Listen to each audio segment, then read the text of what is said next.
বহুতো বন্ধু বান্ধৱীসকলে fake video' চাই কিনে কৈ আছে যে ডিএমইৰ এডমিট কাৰ্ড 29 তাৰিখে বা 25 তাৰিখে মুকলি কৰা হ'ব।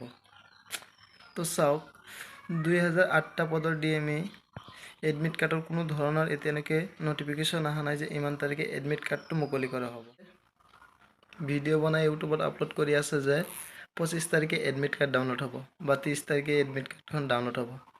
তো বন্ধুসকল এনেকৈ কোনো নহয়, এতিয়ালৈকে অফিচিয়েলি নটিচ অহা নাই। যেতিয়ালৈকে অফিচিয়েলি নটিচ নাহে তেতিয়ালৈকে আমি ক'ব নোৱাৰিম যে ইমান তাৰিখে এডমিট কাৰ্ডটো ডাউনলোড কৰিব পাৰিব।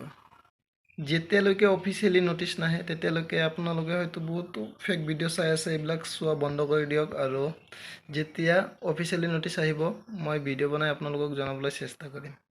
তাৰ আগতে চেনেলখনত যদি নতুনকৈ হৈ থাকে চেনেলটো ছাবস্ক্ৰাইব কৰি কাষতে থকা বেল আইকনডাল বজাই ৰাখিব, কাৰণ যেতিয়াই ভিডিঅ' দিম তেতিয়াই আপোনালোকে নটিফিকেশ্যনৰ সৈতে চাব পাৰিব। ধন্যবাদ।